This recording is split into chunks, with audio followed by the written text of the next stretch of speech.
There are a lot of people that do get adrenaline rushes. There's no doubt about it. For me, it wasn't a huge adrenaline rush because of what I did in the Air Force.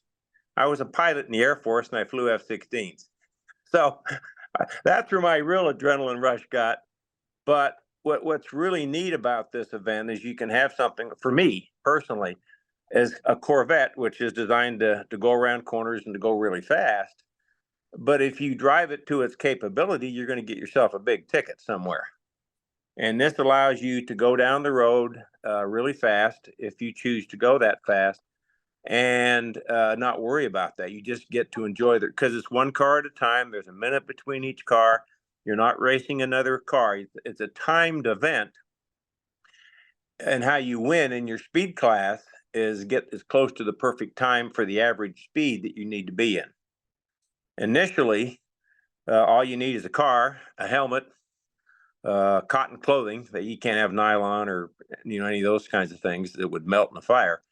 A set of shoes that are made out of leather, and a set of gloves. And you can go up to 110-mile-an-hour average with a tech speed of not to go over 124, and you can go race. So I do 6 road courses a year. I've done 68 open road races. I started going up there in 2002 with the club. I joined the Las Vegas Corvette Association, and I'd seen this race on one of the TV channels, Discovery or something, and I was just amazed that they would allow us to close down the road and do this. And then I'm sitting in one of the meetings, and the president of the club got up and said, "We need some volunteers to help do this." And my hand went straight up in the air.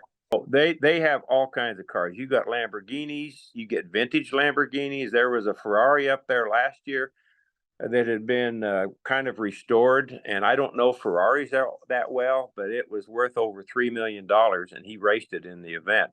There's Panteras up there, Vectors, which is a very rare car. Like I say, they come from all over the world to do this event. It goes through 3 counties. And the counties on 318. 318 is between Hico and Lund.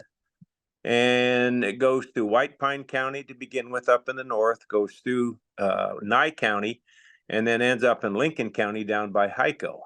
Okay, there's a section of the course that's about 70 miles into the course, and it's what they call the Narrows. It's specifically the White River Narrows, and there was a creek or a river that ran through it. It's about 2.5 miles of road, which the recommended speed limit is 60. Generally, I'll go through that between 110 and 120. And it's fun. It really is fun.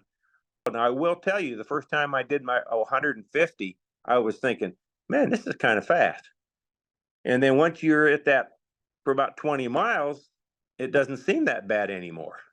It seems very, very comfortable. In fact, as you come to the end and you got to slow down to go through a chicane of cones, you got to force yourself to look at your speed to make sure you don't try to go through those cones at 80 miles an hour. And then they have an unlimited class, and the unlimited class is not a timed event. And those cars are highly modified. The record right now, I think, is 217. The guy averaged for that 90 miles. And he went through the speed trap, but I think close to 250 miles an hour.